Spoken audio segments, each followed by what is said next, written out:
Hello again and welcome back as we continue our journey through this exhaustive look at the creation-evolution debate. We've been focusing on the world-famous fossil cliffs of Joggins in Nova Scotia, Canada, now a UNESCO World Heritage Site, and relating it all to the global flood described in Genesis. We've been focusing on the numerous polystrate fossil plants found here and their challenges to the idea of deep time, that the layers represent millions of years. Obviously, the top of the plant isn't going to stick around for millions of years while it slowly gets buried. We addressed the idea that these plants were buried where they grew, showing how that is flatly impossible based on the evidence, and that at least thousands of feet of sedimentary layers were laid down at the same time based on the crushed and squished fossils, which were buried and squished while they were still green. But it gets more interesting. Here's a group of Calamites fossils. I've highlighted them because they're very hard to see in photographs. What especially does not show up in photographs is that they are all bent in unison in a helical spiral corresponding to their stratolines. Horsetail reeds do not grow in a spiral. They grow very straight. And remember, these are hollow reeds. They are a tube. Very similar to bamboo. If you try and bend a tube, it doesn't bend, it kinks. Unless you support the tube in a round shape while you bend it. These fossil horsetail reeds were bent well beyond the point of kinking. Yet they are still round, indicating that they were supported by the surrounding sediments while they were bent. In fact, the surrounding sediments were still soft, and the plants were obviously still green and not coalified or petrified because they bent. In fact, it would have been the sediments that applied the bending force to the plants and not, say, water. Because if the plants were buried to a certain point and a strong water force was pushing against the stalk of the plant would kink. The fossil plants are bent well beyond the kinking point. So it would appear that the sediments were still soft, and while the plant was still green, the sedimentary layers moved slightly relative to each other as you go up the stack of layers. Now, there's really only one time this would have happened, and that would have been during the tectonic activity that tilted the entire 20,000 foot thick stack of layers on an angle to the south. Obviously, this tilting tectonic activity happened after all 20,000 feet of sedimentary layers were laid down, because all of the layers from the top to the bottom tilted together. So the sequence of events was 20,000 vertical feet of sedimentary layers were originally laid down horizontally, burying all kinds of fossils within those layers. And before the plants had a chance to rot or turn to coal or stone, before the sediments had a chance to turn from mud into stone, the entire stack was also tilted about 20 degrees to the south. During this tilting, the sedimentary layers didn't just tilt, but also subtly rotated relative to each other, bending the polystrate plants, which were still green during this event. And it wasn't just this small group of Calamites plants to which this happened. I noticed this strange phenomenon of polystrate plants bent in a helical spiral consistently in the same direction when crossing stratigraphic horizons. let's take another look at that pair of polystrate lycopods I showed you a couple of lectures ago. Now, while both plants had extensive roots still preserved, the top upright one exhibited that negative geotropism that Harold Coffin pointed out. So this one long root goes down stratigraphically, then bends up again, crossing stratigraphic horizons. Now, it's difficult to make out in two-dimensional photographs, but take a close look. As the root descends stratigraphically, it also bends in a spiral away from the camera, back into the cliff. As it levels out and starts to ascend through the strata, it bends towards the camera. Simultaneously, the root from the inverted stump underneath it does not ascend or descend in the strata. It is horizontal and also perfectly straight. So if you were to look down at this stump and the roots from above, you would see that the roots were bent in a corkscrew shape in a left-hand spiral, a helix. So it would appear that the sediments were moving in different polar directions relative to each other. So let's take our tube example again, and hopefully you can picture this. So let's call this the bottom strata as the reference strata. The next sedimentary layer up is moving relative to the first with a polar heading clockwise relative to the last layer. So it will subtly bend the plant in this direction at this level. The next layer up is moving relative to the last in a clockwise polar heading, even farther than the last. So the plant will bend in this direction. The next layer up also moves in a direction slightly clockwise from the last layer, bending the plant with it. Each layer higher in the strata moves in a slightly different polar heading in a slight clockwise direction from the last.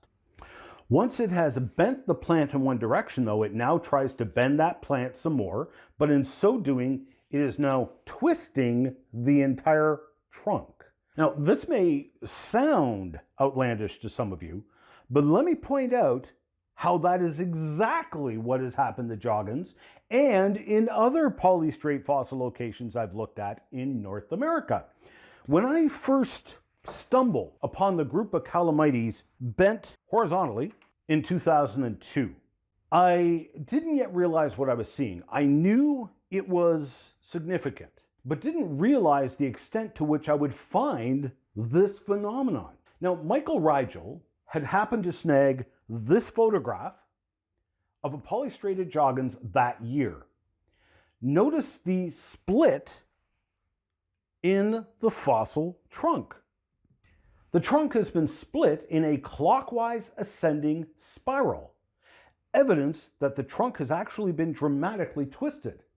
I snagged this photo of the same trunk the following summer. The front portion of the trunk had fallen off due to the continual erosion, and this revealed the inner xylem of the plant. But look at this. The xylem has also been twisted in a clockwise ascending spiral. The entire trunk and inner core has been dramatically twisted. But wait, as was already previously pointed out, when you encounter polystrate plants at Joggins, there's usually bunches of them all on the same strata. Now, in general, this is true, and such is the case here. Stepping back from the cliffs, Here is where I found that first trunk I just showed you. As you follow the strata in which it is embedded, there are other polystrate trunks as well, which I've marked here in the panoramic photo. If this trunk was truly twisted by the sedimentary layers moving relative to each other, then all of those trunks should also be twisted as well. After all, they are all encased in the same sedimentary layers, right? Well, take a look for yourself. Even though they were spread out laterally over hundreds of feet, they were all twisted in the same direction. Now, this is all original research and there's far too much to cover here. Plus, I don't want to bore you all to tears. So I'll sum it up quickly. In documenting the possible twisting of polystrates, I've documented hundreds of polystrate fossils, of which about half of them were exposed enough to be able to assess for this, twisting and spiraling. Sometimes it was difficult to assess because the plants were damaged or destroyed, or they were very high in unstable cliffs, leading to a lower confidence in the analysis. However, taking into account the lack of confidence in some of the assessments, that still left somewhere between 50 to 80% of them exhibiting twisting in a clockwise ascending helical spiral in the trunks, branches, roots, and even the xylem. Some 10% exhibited spiraling in the opposite direction, while the remainder did not show any clear evidence of spiraling. But the plants that did exhibit bending all shared the same bending direction and distance on the same stratigraphic planes when there was other polystrate plants present. So we can confidently conclude they all bent at the same time after burial. These plants were bent while they were still green, had not yet rotted, had not yet turned to coal, and while the sediments were still soft. The sediments had to have shifted relative to each other in order to cause this effect. And the most logical time that would have happened would have been the tectonic upheaval that tilted all 20,000 vertical feet of layers to the south. Mountain experts Cliff Ollier and Colin Payne, in their book, The Origin of Mountains, spent their entire book documenting dozens of reasons why they conclude that all of the major mountain ranges on planet Earth were all formed at the same time. Hold up. So what they are saying, and with many, many good reasons, enough reasons to fill an entire book, what they are saying is that all of the mountain ranges on Earth, the Rockies, the Appalachians, the Swiss Alps, the Andes, the Himalayas, and yes, even all the mountains on the east coast of Canada, all rose up at the same time. On the east coast of Canada, it would have been during this worldwide mountain building event when all of the major mountain ranges on Earth rose up at the same time that tilted the 20,000 feet of layers, subsequently twisting the fossil plants within those sedimentary layers that formed these mountain ranges. So, the fossil plants of Joggins aren't just polystrate, but exhibit consistent twisting of the roots, branches, trunks, even the xylem, indicating that not only was all 20,000 vertical feet of sediments and fossils laid down over months at absolute most, but within that time period, Earth experienced major tectonic upheaval which formed all the major mountain ranges at the same time, and was presumably also the dividing of the continents. And yes, the continental division happened fast. We'll see the evidence for just how fast, and it actually, I believe, ties in with these twisted fossil plants. By the way, did you know that the whole idea of continental division was originally a creationist idea? Antonio Snider Pellegrini was reading his Bible where it states, "And all the waters under the heaven were gathered unto one place." By implication, he concluded the land must also be in one place. Antonio thought this was an unusual comment, as all the land was not in one place on the earth now, and so he proposed that the continents split up from one original gigantic landmass, presumably at the time of the Great Flood of Noah. Antonio Snider Pellegrini then published this drawing in 1858, proposing a fit of the continents and pointing to matching fossils on these continents as supporting his idea. This was 57 years before Alfred Wegener popularized the same idea, and the old Earth advocates hijacked this biblical idea, irrationally threw millions of years at it, to turn it around and claim that it scientifically demonstrates the Bible was false. Who'd have thought? The reason all of this is important is, again, it relates to the age of the Earth. With polystrate fossils, we are no longer discussing how to explain away a few mere tens of feet of rock layers with millions of years. We are now talking about having to explain away some 20,000 vertical feet of rock layers and fossils that were all laid down rapidly and experienced apocalyptic global tectonic upheaval, all within a time period of months at most.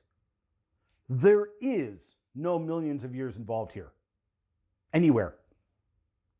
And if you remove the millions of years from Earth's history and replace it all with a catastrophic global flood, then the theory of evolution is tossed out the window because it requires those millions of years. Now, you remember those rock layers we find all over the world that everyone originally believed were deposits from the worldwide flood of Noah? Well, we find polystrate fossils literally all over the world in those layers. And sometimes it is fossil trees buried polystrate as well. We find polystrate fossil plants in France, Germany, England, Scotland, Australia, all over North America, for example, Alaska, Tennessee, all over Pennsylvania, Yellowstone National Park, on the border of Colorado and New Mexico, Colorado, and of course, all over the eastern seaboard of Canada. Now, these examples I give are, of course, only plants.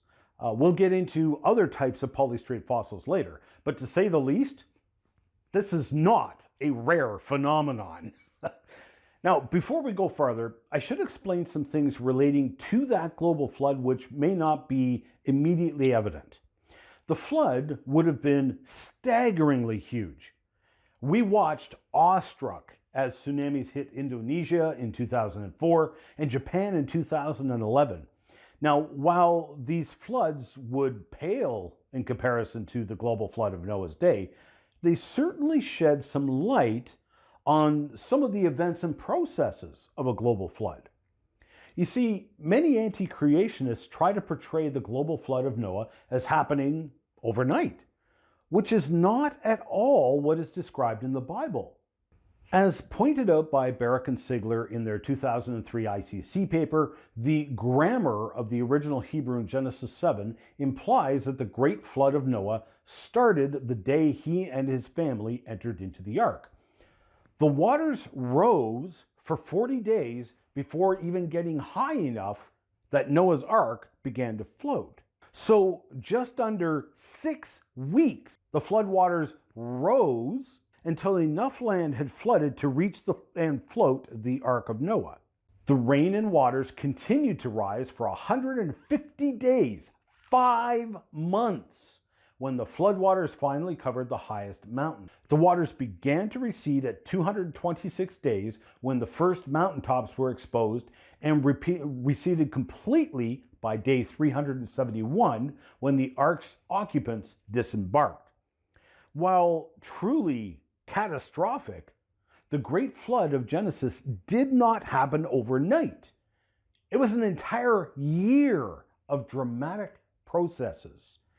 Now, currently, our ocean levels go up and down twice a day. Why? Well, because of the tides, right?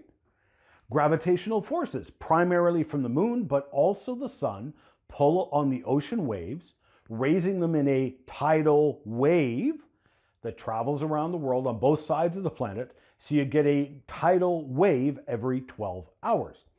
If we have a global flood, in other words, all the land on the planet is submerged under the ocean, will we have tides? Well, of course we will.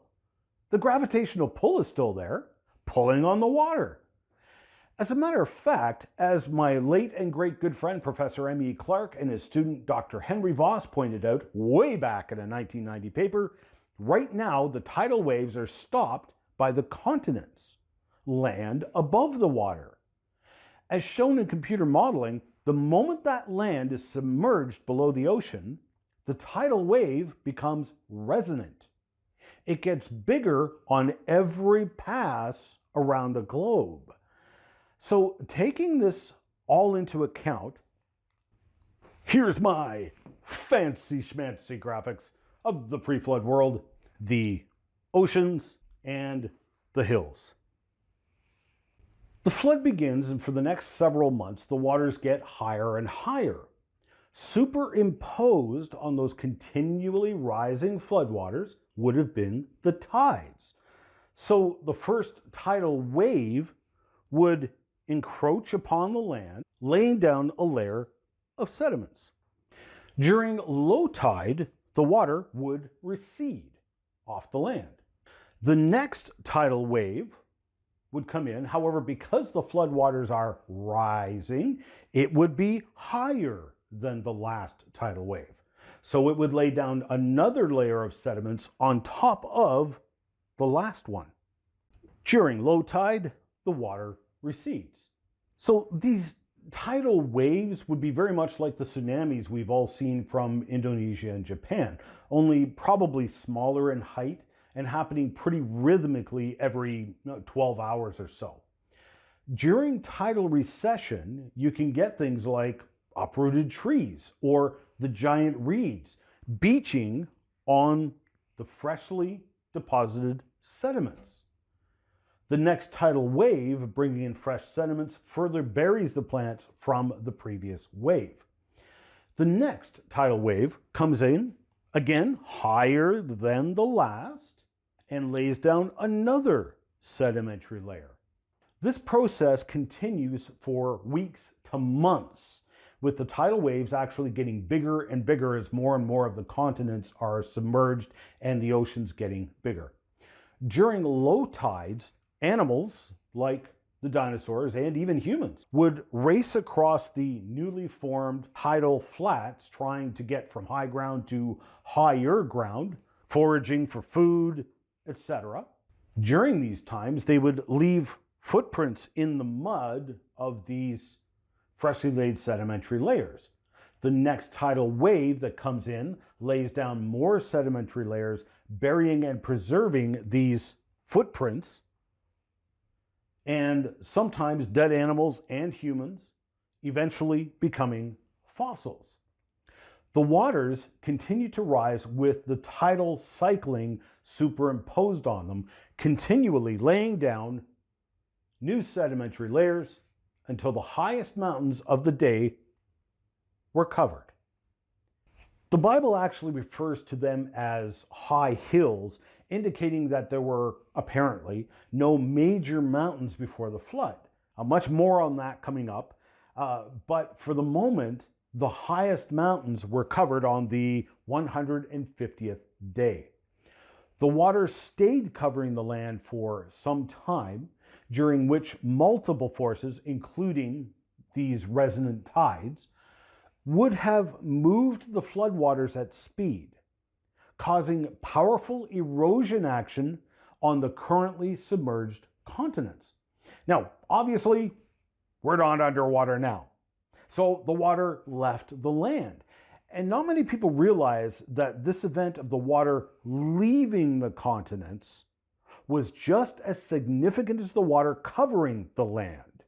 It was this event of the waters leaving the continents which would have carved major canyons and major geomorphological features, which we will look at in detail over the next several lectures.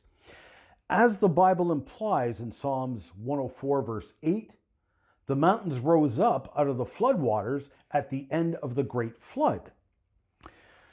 I felt it was important to take the time to explain the hows and whys of the flood events so you can start to understand why a global flood best explains the rock layers and fossils we see all over the world, including those at the Joggins Fossil Cliffs.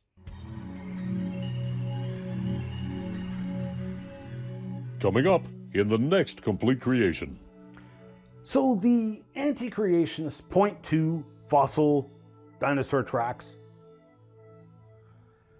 in the fossil record and point out that we creationists would claim that these layers were made by the flood, to which I agree. They then mockingly build up a straw man saying,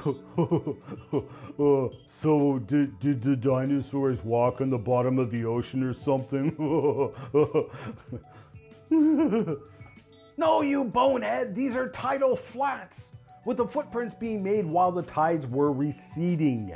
Plus, those numerous polystrate trees buried upside down, cutting through multiple layers of dinosaur tracks, would clearly indicate that the multiple layers of dinosaur tracks were not made season after season, but rather the layers and thus the fossil dinosaur footprints themselves were made in catastrophic flood conditions. You can catch the entire series in a variety of ways. You can watch the show online at www.completecreation.org or www.genesisweek.com. You can also purchase the Complete Creation series in full high definition on Blu-ray or video on demand at completecreation.org. Or support the Miracle Channel with a monthly tax-deductible donation and access the entire Complete Creation series in high definition through Corco, Miracle Channel's video on demand service. We need your support to keep this program on the air. So please pray for us. And if you wish to financially support the program, Canadians can make a tax-deductible donation to Core Ottawa, Canada North Post Office Box 72075, Ottawa, Ontario, Canada, K2K2P4. Or you can make a donation via PayPal online at ianjuby.org/donations. And thank you for your support.